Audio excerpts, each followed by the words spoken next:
cap off and I got a good hiss out of it, which is probably leaking from the seat out to the threads. I put some leak detector on it and you can see it's bubbling.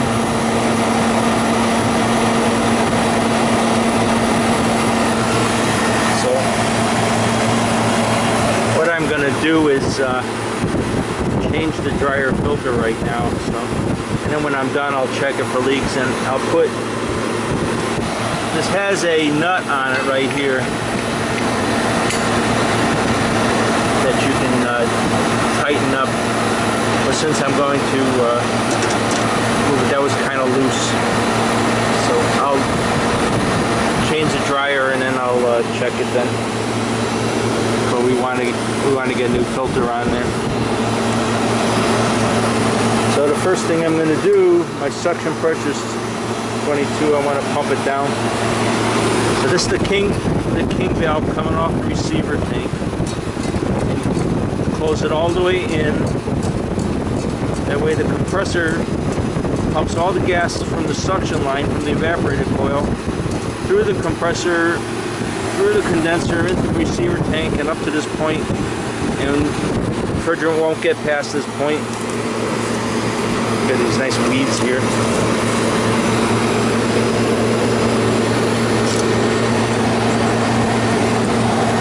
little weed control. Sorry about that weed.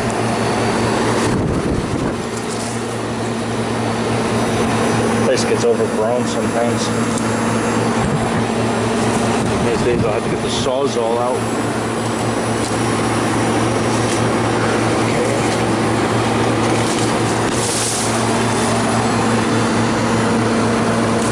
There's a bunch of grass stuff on the ground,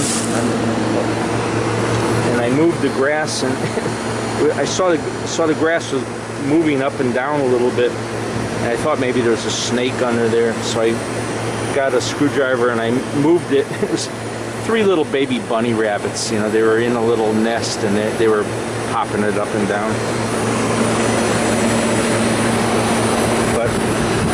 See, the liquid refrigerant in the line is evaporating off, and I'm going to change this now. We're dropping down to 0 pounds pressure. We should be shutting off on the pressure control. I don't want to go into a vacuum.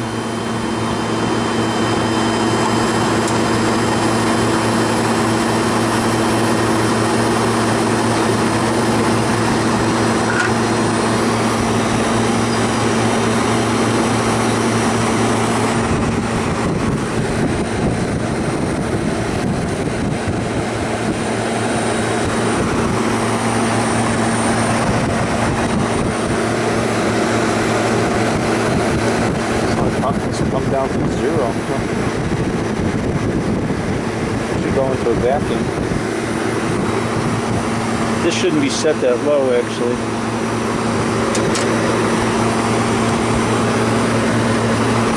Let's see. It looks like it's set around 15 and in and 15 out. So I'm going to raise it 20. If I hit it and it opens up, it's probably, this control is probably dead. Uh-oh. There's a candidate to be replaced right there. It's not shutting off. Okay. The contacts, the springs in it just got worn, and instead of, you know, breaking contact like it's supposed to, it was just staying on. Okay, well, most of the pressure should be out of line. It should be at 0 pounds pressure. So let's change the...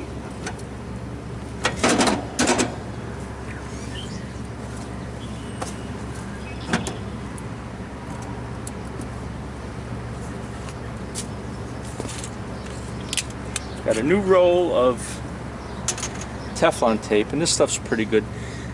It had a picture of a devil on it. This demon with blue ears and stuff. I didn't like it, so I ripped the picture off, you know. The guy at the supply house was laughing about that. But let's do this quickly. 3/8 tubing. This is an EK163. EKs are good filters. The Sporlins are good filters. I've used them for years. Nothing wrong with them at all. Get me out of the sun here.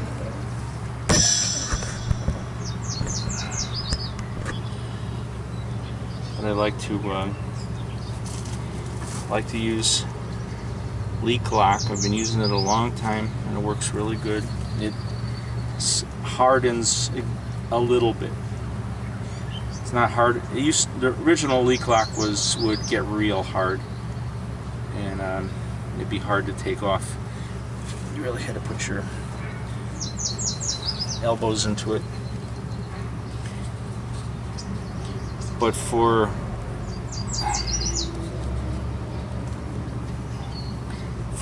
something like this, an expansion valve or something like this, I'd rather use this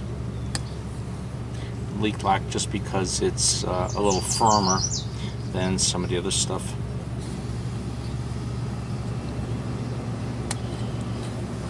Okay, see, now you got leak lock on it and Teflon tape, and now this is ready to pull this off.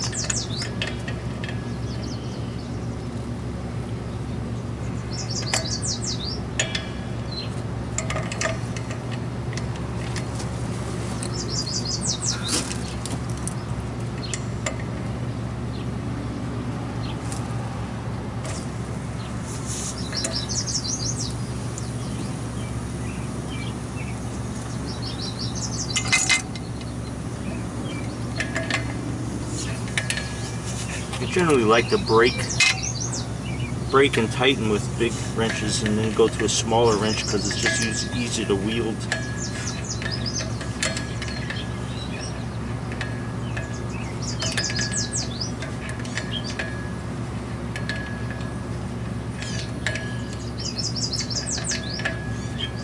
This leak lock is snug on there. The flare might be snug too.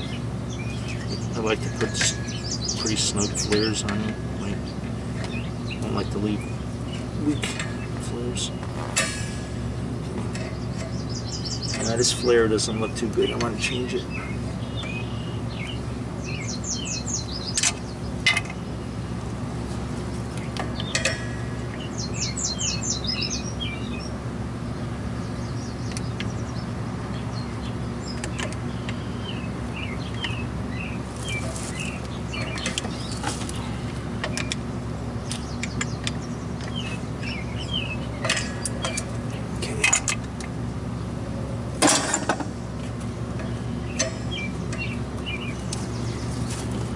There's a refrigeration fella, I think he's in Minnesota.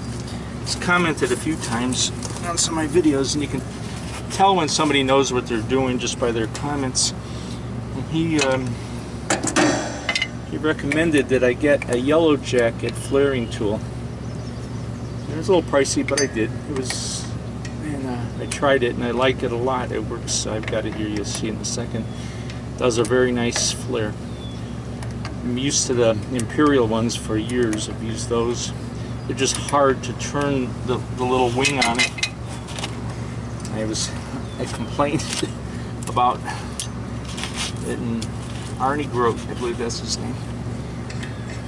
And that's the old Drier filter. It's done its work.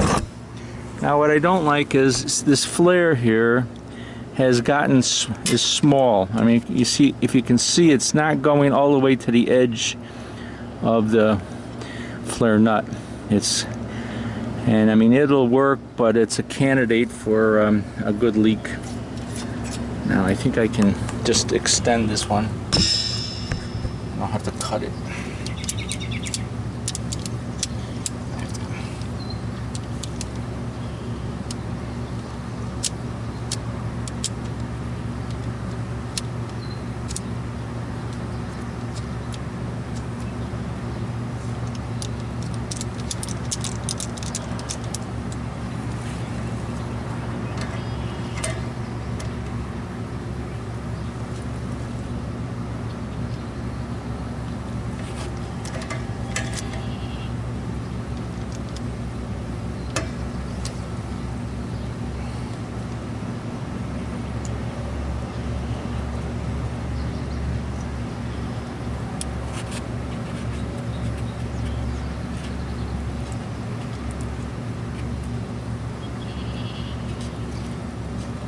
has a little foot on it that lets you set the height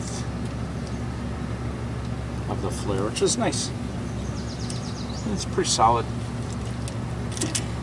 One thing I have a box where I keep all my solder equipment and flare tools, and this won't fit in there. But that's alright. It's got a long arm on it, so I have more purchase on this flare.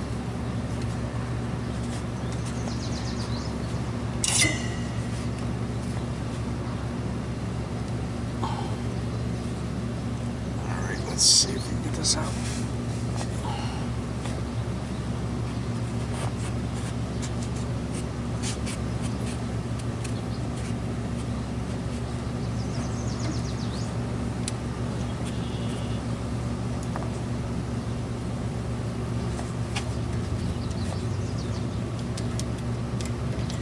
Obviously, I need more practice with this tool.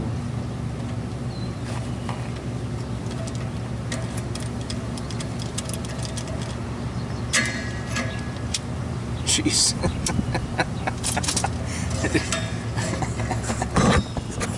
I think I overkilled it. Look at that. Now I gotta cut the pipe and do it again. But I don't think I can force that on.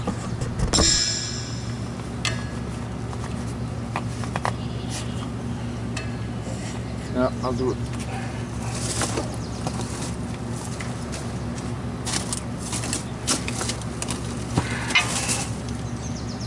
Okay, this tube cutter has a little notch in it. It's for this cutting a flare off.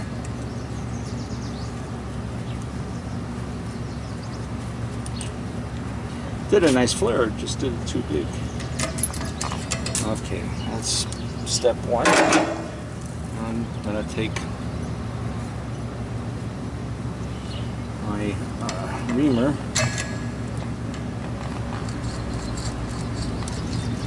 You gotta take that. The flaring tool cuts into the copper and leaves a sharp little lip in there. You gotta take that lip off, otherwise it gets flared down into the unit. You don't want that. And flaring tool next.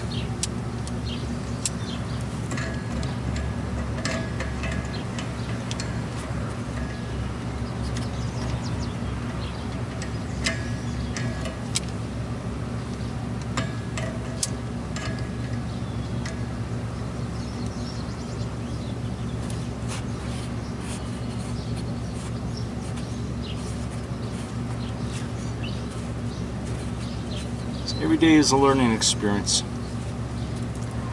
No matter how long you've been in the business, you're going to learn to do something different every day, which is what you want to do.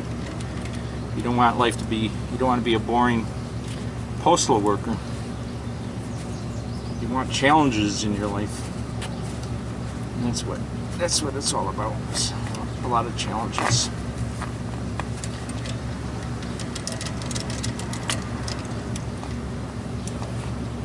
So what's good about YouTube is you can just, you know, spend hours on that learning stuff about everything.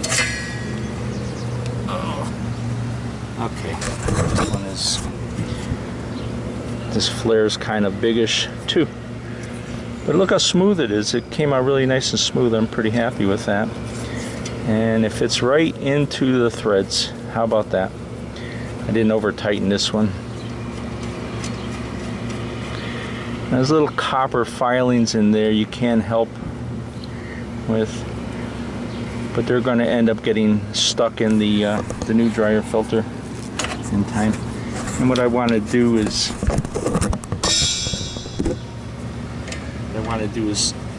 it bottomed out right now. I want to spin it around so it's loose like that.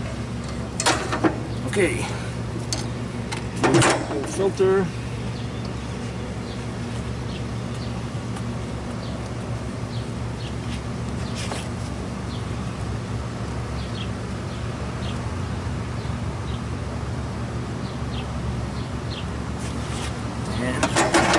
Tighten that one.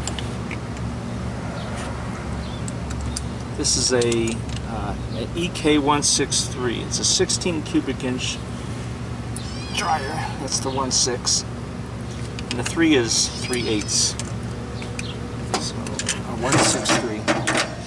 What's good about the EK dryers is they remove not only moisture, but they'll remove acid out of the system. So as the oils in the refrigerator, the old oils will start out as a nice alkaline base, and they'll turn to an acid as they get older through heat, you know, wear and tear. Get this flare to get on there right now. Okay. I think that feels. When you're putting this on, these flares on, if you see a little brass thread being stripped off, stop and take it apart and do it, and get it rethreaded, because you've cross-threaded it, and you can't cross-thread these, otherwise you got to get another dryer filter and another brass flare nut. And I don't ever want to strip a brass thread on a flat dryer again. Done enough of them. Okay, that's tight and tight.